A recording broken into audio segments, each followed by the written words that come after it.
சனியை போல் கொடுப்பவரும் இல்லை, சனியை போல் கெடுப்பவரும் இல்லை. சனி கொடுப்பதை யாராலும் தடுக்க முடியாது, சனி கெடுப்பதையும் யாராலும் தடுக்க முடியாது. சூரியனுடைய பையன் சனி பகவான், சனி பகவானோட பையன் மாந்தி. சனியை யாராலையும் கட்டுப்படுத்த முடியாது அப்படின்னு நினைப்பாங்க, கட்டுப்படுத்த முடியும். ரெண்டே பேரால தான். சனி பகவான் மந்தக்காரகன்னு சொல்றோம். மந்தக்காரகன்னா கால் ஊனமுற்றவர். அப்ப ஊனமுற்றவங்களுக்கு, அங்கஹீனம் உள்ளவங்களுக்கு 11 பேர் தானம் பண்ணிட்டு வந்தீங்க அப்படின்னாக்க குழந்தைகளுக்கான பிரச்சனைகள் வரக்கூடிய, குழந்தைகளால சில சங்கடங்களை சந்திக்க வேண்டிய வரும். இப்ப குழந்தை அங்க ஏதாவது ஸ்கூல்ல பண்ணிவிட்டு நம்ம அங்க போய் கை கட்டிட்டு நிற்க வேண்டிய வாய்ப்புகள் உண்டு.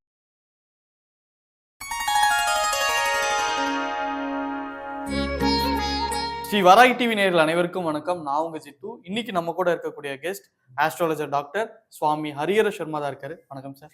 நமஸ்காரம். ஸ்ரீ வாராகி யூடியூப் சேனல் நேயர்களுக்கு அஸ்ட்ராலஜர் டாக்டர் ஹரிஹர சர்மாவின் பணிவான நமஸ்காரங்கள். நம்மளோட சேனலில் ஒவ்வொரு இதுவும் பார்க்குறது மாத பலன்கள் பார்க்குறோம், வருஷ பலன்கள் பார்க்குறோம், அதே போல் கிரகப்பயிற்சி பலன்கள் பார்த்துட்ருக்கோம்.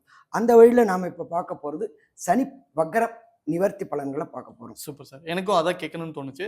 சனி வக்ரம்னா என்ன, சனி வக்ர நிவர்த்தினா என்ன, அதை பற்றி தெளிவாக சொல்லலாம் சார். நீங்கள் கேட்டிருக்கிற கேள்வி சூப்பரான கேள்வி. இது நமக்கு மட்டும் இல்லை, நம்மளுடைய சேனல் வியூவர்ஸுக்கு இது ரொம்ப தெரியாமல் இருந்துச்சு. அது என்ன சாமி வக்ரம்ன்றீங்க, வக்ரம் இல்லைன்றீங்க, அதிசாரன்றீங்க, அது எங்களுக்கு எதுவுமே புரியலன்றது. இது உங்கள் மூலியமாக இதை கிளாரிட்டி கொடுக்கலாமா? சந்தோஷமாக இருக்கும். எப்பொழுதுமே சனி பகவானுக்கு சூரியன் 5ஆம் இடத்துல வரக்கூடிய காலகட்டங்கள் வக்ர ஆரம்பம். வக்ரம் அப்படின்னா செயலிழப்பு தன்மை. அவருடைய செயல்பாடுகள் குறைவாக இருக்கும், செயல்பாடுகள் இல்லாமல் இருக்கிறது. சரி, வக்ரம் ஆரம்பம் ஆயிடுச்சு. அவர் எப்போதான் சாமி வக்ர நிவர்த்தி ஆவார்? அதை நாங்களே கண்டுபிடிக்க முடியுமா? எளிதாகவே கண்டுபிடிக்க முடியும். சனி பகவானுக்கு சூரியன் 5ஆம் இடத்துல வக்ர ஆரம்பம். சனி பகவானுக்கு சூரிய பகவான் 9ஆம் இடத்திற்கு வரக்கூடியது அப்படின்றது வக்ர நிவர்த்தி. வக்ர நிவர்த்தின்னாக்க அவர் ஃபுல் ஃப்ளட்ஜில் செயல்படக்கூடிய காலகட்டங்கள். இப்போ நம்ம எதில் சொல்லணும் அப்படின்னாக்க, ஃபோனு சைலண்ட் மோடில் இருக்குது, அப்போ அதில் அடிக்கிறது என்ன ஏதுன்னு நமக்கு தெரியாது. அதே சவுண்ட் மோடில் இருந்தால் அவர் வேலை என்னன்னு தெரியும். அதே மாதிரி தான் சனி பகவானை பொறுத்தளவுக்கு வக்ர நிவர்த்தி. இதில் நம்ம என்ன சொல்லியிருக்கு ஜோதிஷ சாஸ்திரத்தில் அப்படின்னாக்க, சனியை போல் கொடுப்பவரும் இல்லை, சனியை போல் கெடுப்பவரும் இல்லை. சனி கொடுப்பதை யாராலும் தடுக்க முடியாது, சனி கெடுப்பதையும் யாராலும் தடுக்க முடியாது. ஆனானப்பட்ட நல சக்கரவர்த்தி, சத்தியத்துக்கு தர்மத்துக்கு நியாயத்துக்கு எல்லாத்துக்கும் கட்டுப்பட்டவர் நல சக்கரவர்த்தி. அப்படியேற்பட்ட நல சக்கரவர்த்தியே 7.5 வினாழிகை, நாழிகை இல்லை 7.5 வினாழிகை ஜலத்தில் வச்சு பார்த்தவர். எந்த கிரகத்துக்கும் ஈஸ்வர பட்டம் கிடையாது. ஒரே ஒரு கிரகத்துக்கு மட்டும்தான் ஈஸ்வர பட்டம் உண்டு. சூரியன் சந்திரன் எல்லாருக்கும் இருக்கும், ஆனால் சனி ஈஸ்வர பட்டம் உள்ளது இவர் ஒருத்தர் தான். ஏன் அப்படின்னா, நியாயவான், சத்தியவான். நீங்கள் செய்யக்கூடிய நல்ல காரியங்களுக்கு நல்ல பலன்களையும், நீங்கள் செய்யக்கூடிய கெடு காரியங்களுக்கு கெடு பலன்களை தரக்கூடியவர். எப்படி தராசுன்ற கரெக்டாக காமிக்குமோ முள்ளு, அதே மாதிரி இவர் காமிக்கக்கூடியவர். சரி, அப்போ இவர் வந்துட்டாரு, இவர் யாராலையாவது கண்ட்ரோல் பண்ண முடியுமா? சூரியனுடைய பையன் சனி பகவான், சனி பகவானோட பையன் மாந்தி. சனியை யாராலையும் கட்டுப்படுத்த முடியாது அப்படின்னு நினைப்பாங்க, கட்டுப்படுத்த முடியும். ரெண்டே பேரால தான். ஒன்று எம்பெருமான் ஆஞ்சநேயர், இன்னொன்று எம்பெருமான் விநாயகர். இவங்க 2 பேர்கிட்ட சரணாகதி அடைஞ்சோம் அப்படின்னாக்க கண்டிப்பாக வெற்றி வெற்றி வெற்றி கிடைக்கும். சரி, இப்போ இந்த சனி தொடர்பு எந்தெந்த ராசிகளுக்கு இருக்கு அப்படின்னு பார்த்தோம்னாக்க, கர்க்கடகத்துக்கு அஷ்டமத்தில் சனி. அஷ்டமம்னா 8ஆம் இடம். எப்பொழுதுமே நம்மளுடைய ராசியிலேருந்து 8ஆம் இடத்துல சனி வர்றது அஷ்டம சனி. அப்போ அதிகமாக பாதிக்கப்பட்டிருக்கிறது. இந்த சனி எப்போ பெயர்ச்சி ஆனார்? நாம் இப்போ பார்க்கறது எல்லாமே வாக்கிய பஞ்சாங்க பணி. பஞ்சாங்கம் 2 இருக்குது, வாக்கியம் திருக்கணிதம். 3வது பஞ்சாங்கம் அப்படின்றது எஃபிமெரிஸ்ன்னு இருக்குது. இந்த வாக்கியம் அப்படின்றத பொறுத்தளவுக்கு நம்முடைய ஜோதிஷ சாஸ்திரம் இது 3ஆம் நூற்றாண்டில் தோன்றினது. திருக்கணிதம் அப்படின்றது பேஸ்ரான் இஸ்ரோ அண்ட் பேஸ்ரான் நாசா. இஸ்ரோ எப்போ தொடங்கப்பட்டது? 1969 தொடங்கப்பட்டது. நாசா எப்போ தொடங்கப்பட்டது? 1958 தொடங்கப்பட்டது. அப்போ வாக்கிய பஞ்சாங்கப்படி நம்ம பார்க்குறோம். ஏன்னா திருக்கணிதத்துக்கு வாக்கியத்துக்கும் மாறக்கூடிய வாய்ப்புகள் உண்டு. ஒரு சில நேயர்கள் கேட்பாங்க, என்ன சாமி அவங்க சனிப்பெயர்ச்சி அப்பன்றாங்க, நீங்கள் சனிப்பெயர்ச்சி இப்பன்றீங்க, 2 பேருக்கு டிஃபரெண்ட் வருது, நீங்கள் எல்லாரும் பேசிட்டு ஒரு கன்க்ளூஷனுக்கு வாங்க அப்படின்னு நமக்கே சொல்லுவாங்க. அப்போ நம்ம அதையும் சொல்லிட்டோம் அப்படின்னு சொன்னாக்க கரெக்டாக இருக்குமா? கரெக்டாக இருக்கும். சரி, இந்த வாக்கியத்துப்படி சனி எப்போ பெயர்ந்தார்? டிசம்பர் 2023. சரி, இவர் இப்போ எங்கே இருக்கிறாரு? வாக்கியப்படி கும்பத்தில் இருக்காரு. சரி, கும்பத்திலேருந்து எப்போ அவர் மீனத்துக்கு போவார்? வரக்கூடிய 6/3/2026. அப்போ சற்றேறக்கூடிய சனி பகவான் ஒரு ராசிலேருந்து ஒரு ராசி கிடக்க சற்றேறக்கூடிய 2.5 வருஷங்கள் ஆகும். அப்போ இந்த 2.5 வருஷத்தில் சூரியன் அப்படின்றது ஒரு ராசிலேருந்து ஒரு ராசி கிடக்க 1 மாதம் 28லேருந்து 31 நாள். அப்போ இவர் வரும்பொழுது ஒரு சனி பெயர்ச்சிக்கு 2 வக்ரம் வரும், 2 வக்ர நிவர்த்தி வரும். ம், ம். அப்போ இப்போ நமக்கு வந்திருக்கிறது இந்த சனி பெயர்ச்சிக்கு முன்னாடி வந்திருக்கிற வக்ர நிவர்த்தி. இப்போ இந்த வக்ர நிவர்த்தி அப்படின்ற பொறுத்தளவுக்கு கடந்த காலகட்டங்களில் அஷ்டமத்து சனியில் கடகராசிக்காரங்க மாட்டிட்டு முடிச்சுட்டு இருந்தாங்க, திண்டாடிட்டு இருந்தாங்க. அதுக்கு அடுத்தது பார்த்தோம்னா விருச்சிக ராசிக்காரங்களுக்கு அர்த்த ஆஷ்டமம். அஷ்டமம்னா 8, அதில் 4 அர்த்தாஷ்டமம், 2 ராசி ஆச்சா. அடுத்தது 3வது ராசி மகர ராசி. மகர ராசிக்கு பாதச்சனி, கும்பராசிக்கு ஜென்மச்சனி, மீன ராசிக்கு பாதச்சனி. அப்போ இது 1, 2, 3 ராசி ஏழரை சனி நடக்குது. அர்த்தாசிரம சனி ஒரு ராசி விருச்சிகத்துக்கு நடக்குது. அதே போல் கடக ராசிக்கு பொறுத்தளவுக்கு அஷ்டமத்து சனி நடக்குது. இப்போ இவங்களுக்கெல்லாம் இதை தவிர 12 ராசிக்கும் பார்ப்போம் எப்படி இருக்குன்ட்டு. இவங்களுக்கெல்லாம் இந்த வக்ர நிவர்த்தி எப்படி இருக்கான்னு பார்ப்போம். இதில் இன்னொரு விசேஷம் என்ன அப்படின்னு கேட்டிங்கன்னாக்க, ராகுவும் டிரான்சிட் ஆகி வந்துட்டார்.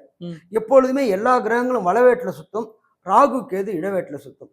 இப்போ ராகுவும் எங்கே இருக்காரு? கும்பத்தில் இருக்காரு. எப்பொழுதுமே கிரகங்களில் பொறுத்தளவுக்கு ராகு கேதுக்கு வீடு கிடையாது.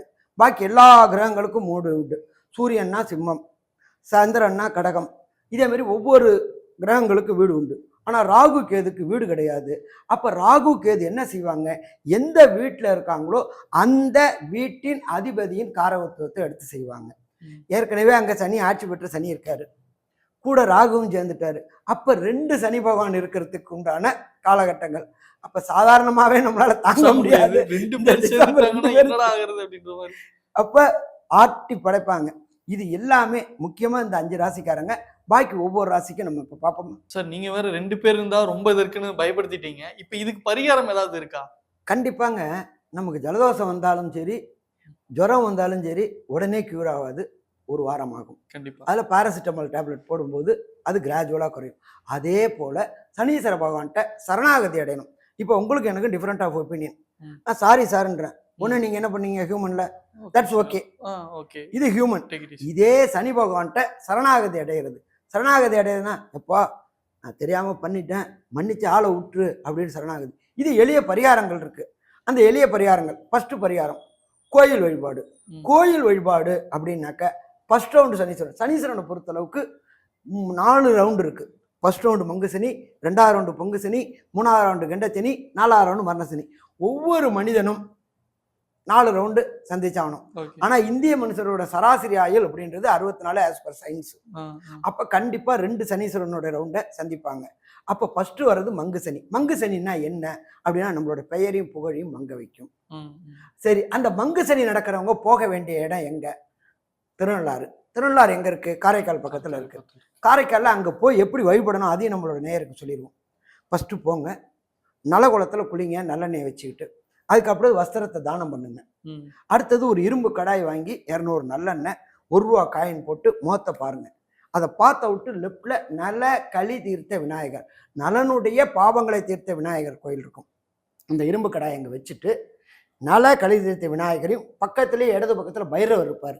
2 பேரையும் பிரார்த்தனை பண்ணுங்க. அப்பா, ஏற்பட்டிருக்கின்ற சனியினால் ஏற்பட்ட பிரச்சனைகள் தீரணும். சனியை பிரச்சனையை தீரக்கூடியவர் 1 விநாயகர், 2 ஆஞ்சநேயர். அப்பா, அவர் நலனுக்கே கலையை தீர்த்தவர், அவர்கிட்ட சரணாகதி அடையிறோம். பைரவரையும் விடுறோம். வெளியில் வந்து விட்டு திருநங்கைகள் இருப்பாங்க. அவங்க திருநங்கைகள்கிட்ட கொடுத்து ஒரு தேங்காவும் ஒரு கற்பூரமும் கொடுத்து திருஷ்டி சுற்றிட்டு அதை விடலைக்காய் உடைக்கணும். உடைச்சி முடிச்சுட்டு கோயிலுக்கு வரணும். கோயிலுக்கு வந்து விட்டு ஃபஸ்ட்டு பார்க்க வேண்டியது அப்படின்றது தாயார். தாயாருக்கு ஒரு அர்ச்சனை.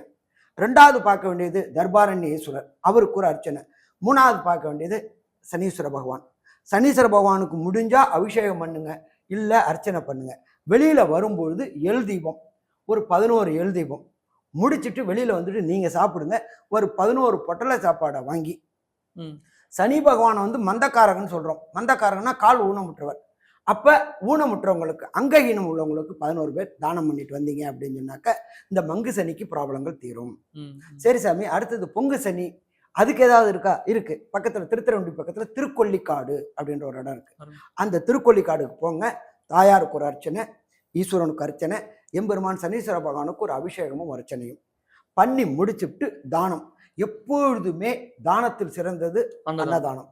ஒரு 11 பேருக்கு குறைஞ்சபட்ச அன்னதானம், இல்லை படிக்கிற குழந்தைகளுக்கு புஸ்தகம் வாங்கி கொடுக்கறது, அல்ல ஊனமுற்றவங்களுக்கு இந்த வாக்கிங் இது ஸ்டிக்கர் அவங்களுக்கு தேவையான உதவிகரங்கள். இது எல்லாமே பண்ணினோம் அப்படின்னு சொன்னாக்க வரக்கூடிய பிரச்சனை, வந்த பிரச்சனை எல்லாமே எப்படி சூரியனை கண்டு விட்டு எப்படி பனி கிராஜுவலாக விலகுது, அதே போல் இந்த சனியோடைய தாக்கம் விலகுமா? கண்டிப்பாக சனியோடைய தாக்கம் விலகும். சரி சாமி, எனக்கு திருக்கொள்ளிக்காடு போக முடியாது, திருநள்ளாறு போக முடியாது, என்னோட ஆஃபீஸில் லீவு கொடுக்க மாட்டாங்க. ஒன்றும் சிம்பிள் பரிகாரம். சனிக்கிழமை சனி பகவானுடைய ஓரை கார்த்தால 6 to 7. ஓம் காகத்வஜாய வித்மகி கட்கஹஸ்தாய தீமகி தன்னோ மந்த பிரஜோதியாத். இதை நம்மளோட ஸ்லைட்லேயே போட்டுடலாம், இந்த மூல மந்திரத்தை. இதை போட்டுட்டு குறைஞ்சபட்சம் சனிக்கிழமை 8 ட்ரிப்பு இதை சொல்லிட்டு வந்தோம் அப்படின்னாக்க வரக்கூடிய பிரச்சனை, வந்த பிரச்சனை விலகுமா? விலகும்.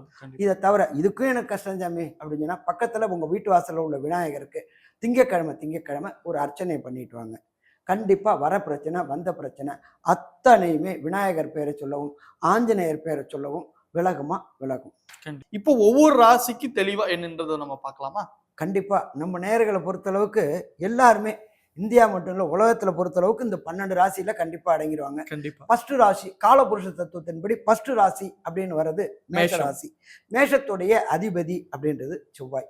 இப்ப சனி பகவான் எங்க இருக்காரு அப்படின்னா மேஷத்துக்கு 11ஆம் வீட்டுல ஆட்சி பெற்ற சனி பகவான் இருக்காரு, கூட ராகுவும் இருக்காரு.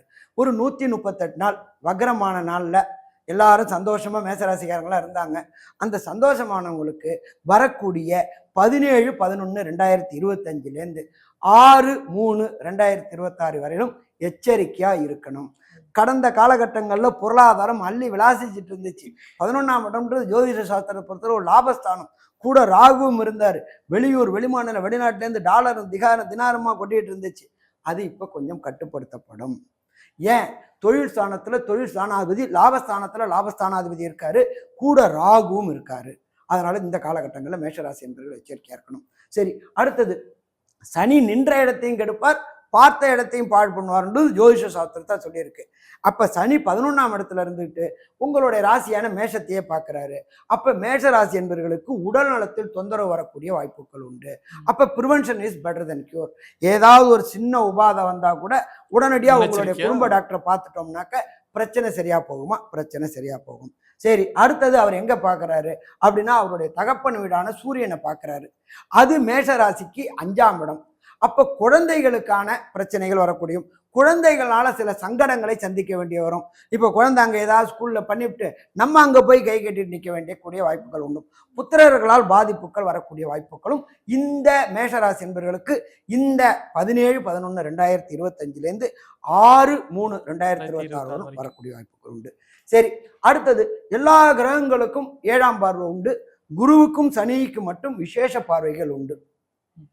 சனி பகவானுக்கு 3ஆம் பார்வை விசேஷ பார்வை, அடுத்தது 7ஆம் பார்வை சதசப்தம பார்வை, அதுக்கு அடுத்தது 10ஆம் பார்வை அப்படின்றது உண்டு.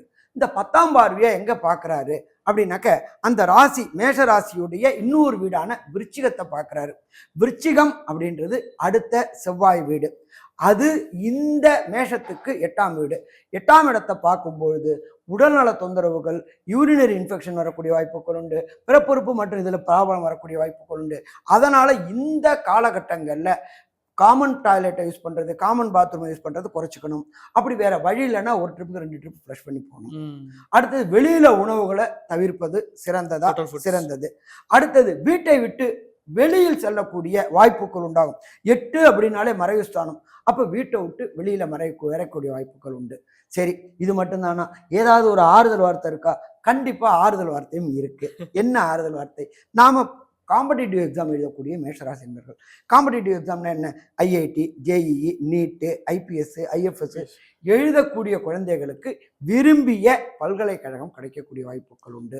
விரும்பிய நாட்டுல பல்கலைக்கழகம் உண்டு. அதற்கு தேவையான பணம் நல்லபடியாக கிடைக்குமா? கிடைக்கும். பயப்பட வேண்டிய தேவையில்லை. ஸோ மொத்தத்துல பார்த்தோம் அப்படின்னா மேஷராசி என்பவர்களுக்கு இந்த சனி வக்ர நிவர்த்தி 85% பலன்களை கொடுக்கும்னு சொல்லலாமா? 85% பலன்களை கொடுக்கலாம்னு சொல்லாமே. சார், ரொம்ப அழகா தெளிவா பதில்கள் கொடுத்துருந்தீங்க. நீங்க சொன்ன பதில்கள் எல்லாமே விளக்கங்களும் நம்மளோட வாராகி டிவி நேயர்கள் எல்லாருக்கும் ரொம்ப உதவியா இருந்தது. இவ்வளவு நேரம் எங்களுக்காக நேரம் ஒதுக்கி பதில் சொன்னதுக்கு ரொம்ப நன்றி sir. Shri Varahi TV channel நேயர்களுக்கு அஸ்ட்ராலஜர் டாக்டர் ஹரிஹர சர்மாவின் பணிவான நமஸ்காரங்கள். நம்ம இதே போல இன்னொரு எபிசோட்ல பார்க்கலாம். நன்றி, நமஸ்காரம்.